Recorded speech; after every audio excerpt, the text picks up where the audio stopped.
Sure. Well, I mean, just from this weekend, the energy in the crowd last night. I mean, that'll be something that will be just forever burned into all of our memories. The way the stadium was packed, 6,300 something people, but it was the loudest, most into it.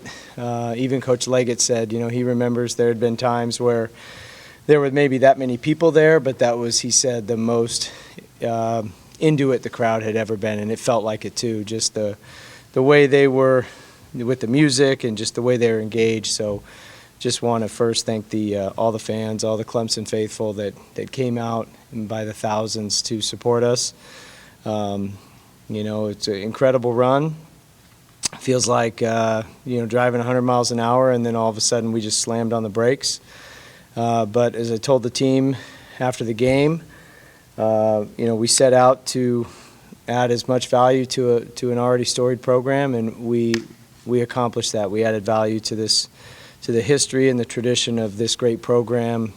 Page 126 in the Clemson baseball history book will be one that will be referenced for all time. I told them that forever and ever, their legacy is that they achieved one of the greatest turnarounds in the history of Clemson baseball, to see the tale of two seasons.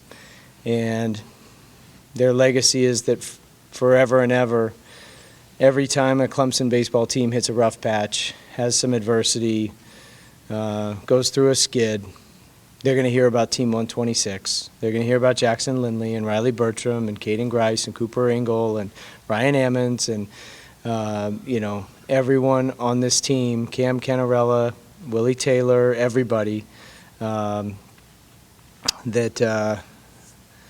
truly made this year special. And it was that's what all the championships I've been a part of, it's the people that always make it special. So I'm really excited to know, as much as it stings today, obviously it probably looked exactly like it was. It looked like we were emotionally drained, and that's, I'd say, that was be accurate. The guys wasn't a lack of effort. There's just not much in the tank, and I thought we'd dig down and dig deep. But so as much as that stings, not knowing we played well today, big picture, knowing that this team will be coming back, be celebrated, get their rings. They'll always be ACC champions. They will always have that. And teams that win together stay together. We talk about that, and these guys will have a lot to come back and celebrate and have reunions. And even though it sucks right now, there's so many positive things that these guys did to just return Clemson baseball to a level that was competitive, that we feel like we should be at. Did we reach our ultimate goal? No. Omaha is still the standard of this program, always has been, always will be, so we fell short. We ended up ACC champions in the process. We're not satisfied with bowing out in a regional. I get it. It's been too long. And we will, once we finish our exit meetings tomorrow, our staff will quickly turn all of our energy to Team 127 and making sure that we can get this program back to Omaha and not fall short. But right now, I just feel a deep appreciation and gratitude for our captains, Jackson Lindley and Riley Bertram, plus Ryan Ammons, Blake Wright, and the entire team, all the members of 126, our staff, our coaches, our managers, all of you that were along for the ride all year, Clemson fans, our administration, everybody, for all the support and just the way these guys turned it around. And they wouldn't have turned it around without a belief system. And for most people, they had to wait to see it to believe that Clemson baseball was back, but these guys believed it first, and then we saw it. So, be forever grateful to them, and very proud to know that they will be champions for the rest of their life. All right, questions? We'll start back here in the camera area.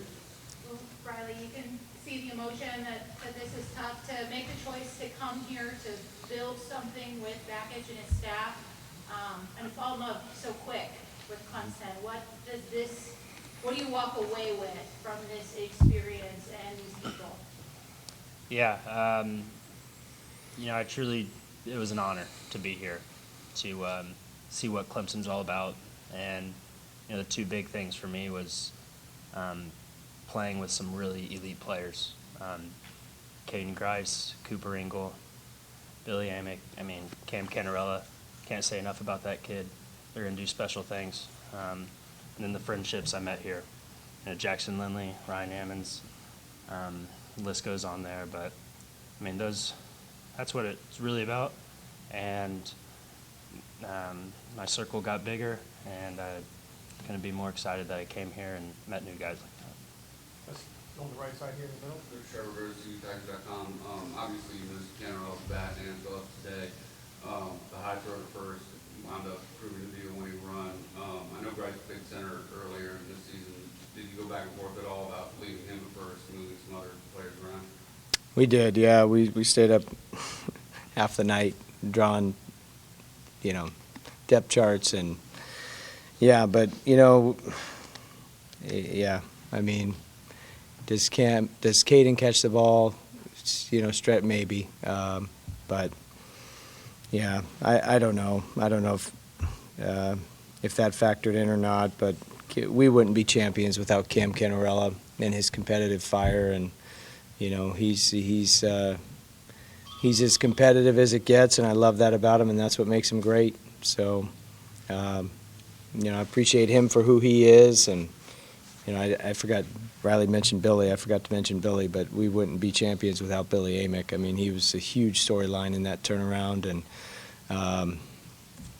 he's like superhuman the way he's just been on a tear. So, I wouldn't throw any blame his way at all for the high throw, but. You certainly see that the offense felt out of sorts today, and I don't know if it was because Cam wasn't in there, if it was just we were just emotionally drained. And but it's this time of year, you just got to try to find that adrenaline rush and find that next gear and go for it. We just fell short today. Let's go to the left side here. Hey, Coach, it's Dave here with TigerNet.com. Ty Olenchuk came off the bench to pitch today, pitched well, but he also drove in a run, had a base hit late. Is he the next two-way player? Could you see him more in a hitting role next year?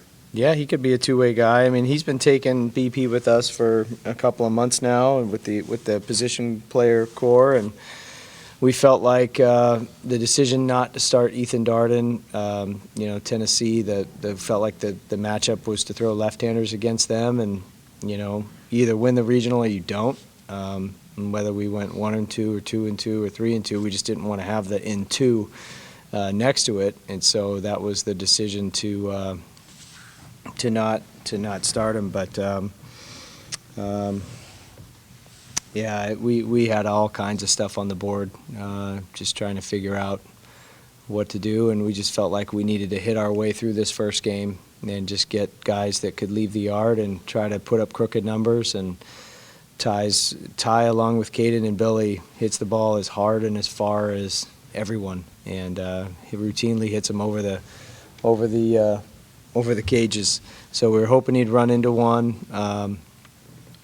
It's a gamble. Guys had one at bat last night, but if you saw his at bat last night, he just missed it. The trajectory of the ball looked right, and he took some absolute thunder hacks in there, and so we thought, maybe he'll run into one. So that was really just the thought process. But it didn't work out today. But yeah, to answer your question, yeah, Ty could be a two-way next year for sure. Let's go back to the camera area. Eric, how do you balance these woulda, coulda, shoulda moments with, you have to say goodbye to guys. You have to send some of these guys off to that next phase of their life. How do you grapple with just all of those feelings?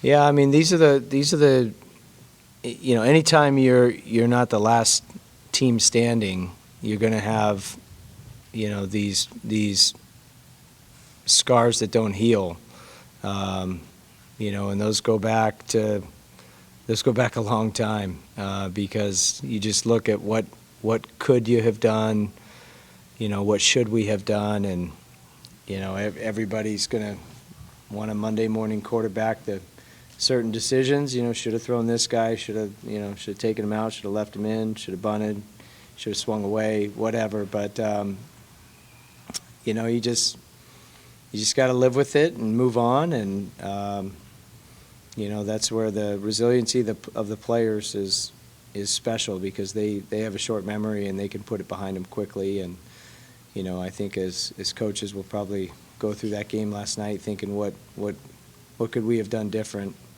to come out on top.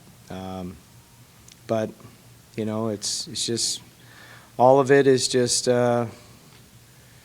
you know, another repetition that calluses the mind and makes you better. And you know, this program will be better for it,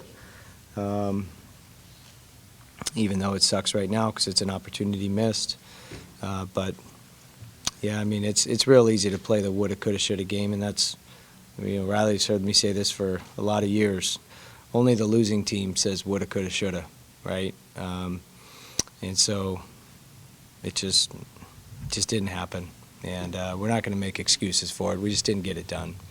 But as coaches, I think that's where we'll beat ourselves up a little bit for every little decision. On the right side? Coach Trevor, go to TigerNet.com. I'm just curious, that strike him out, throw him out in the fifth where you got the interference call, was that a design cutoff, or you just supposed to catch it and get the runner up third? No, we screwed that play up. We were supposed to throw to third base. So, but hey, worked out in our favor. So I thought we caught a very lucky break there, because that was a first and third defensive play that we just threw it to the wrong spot. But yeah, fortunately the left-handed hitter was walking back to his dugout and got in the way. And you know, credit to the umpire for calling it and seeing it, because that would have been a run scored. So that was a lucky break. We definitely caught a break there. Let's go to the left side. David Hood, TigerNet.com. Jackson, a hometown guy. Can you put into words what this has meant for you in this kind of last season here, and you know, being able to be a part of these last few games here in Bakich? Yeah, it's been nothing but, you know, one of the best things I've been a part of, especially not having the chance to play regional here in the past couple of years, seeing stuff like that atmosphere last night and playing with these guys, just something I'll never forget. I mean, I had 30-plus people ask me for tickets this weekend, and knowing that I had, you know, a good support group, you know, behind this whole team was really cool. And it's been special being here. I mean, it's been a while, but I wouldn't trade it for anything. In your mind, Coach Bellinger and Coach Bakich and Schnabel, great foundation laid here, in your opinion? This program's going to be, it's going to turn into a dynasty here soon. These coaches know what they're doing. They provide us with the right tools and mindset, and I'm excited to see what, you know, the future Clemson Tiger team holds. Any further questions? Thank you, guys. Thank you, Good catch.